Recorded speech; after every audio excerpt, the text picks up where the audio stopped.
Hello everyone. सबसे पहले बात करेंगे आज के मार्केट के बारे में कि आज का मार्केट कैसा रहा और कल के दिन में कौन कौन से लेवल इंपॉर्टेंट हो सकते हैं। देखो गाइस, आज के दिन में सबसे पहले तो मार्केट में कुछ हुआ ही नहीं हुआ, मतलब in the sense time D के हुआ है प्रीमियम्स के अंदर। पूरा का पूरा साइडवेज रहा market. Nifty, bank Nifty, Sensex से लेके सभी चीजें मोस्ट ऑफली साइडवेज देखने को मिली है मार्केट के अंदर। अब देखो, सबसे पहले बात करते हैं बैंक निफ्टी के लिए कल के दिन में लेवल्स इंपॉर्टेंट, तो वही लेवल है अपना 54,181 वाला लेवल ही इंपॉर्टेंट रहेगा। अगर अच्छा सा ब्रेकडाउन होता है स्ट्रॉन्ग कैंडल के साथ में तो डाउन साइड का प्लान करना। अदरवाइज कल के दिन में मार्केट यहाँ कहीं होल्ड करता है तो वापिस से आप बाइंग का प्लान करके चल सकते हो। ऊपर का जो नियरेस्ट टारगेट रहेगा वो 54,435 वाला लेवल रहेगा। अब बात करते हैं निफ्टी फिफ्टी के बारे में, तो निफ्टी फिफ्टी में भी पूरा का पूरा साइडवेज रहा। कुछ स्पाइक्स देखने को मिली थोड़ी बहुत, बट वो तो हैंडल कर सकते हैं ऑप्शन सेलर्स आराम से, जिन लोगों को हेजिंग आती है।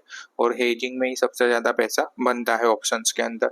इसके अंदर जो लेवल है वो 24,841 वाला जो लेवल है वो आपका सपोर्ट रहेगा। और ऊपर की साइड जो नियरेस्ट टारगेट रहता है कल के दिन में, यहाँ से कोई रिवर्सल देखने को मिलता है तो आप 24,930 वाला लेवल पकड़ सकते हो ऊपर की साइड में।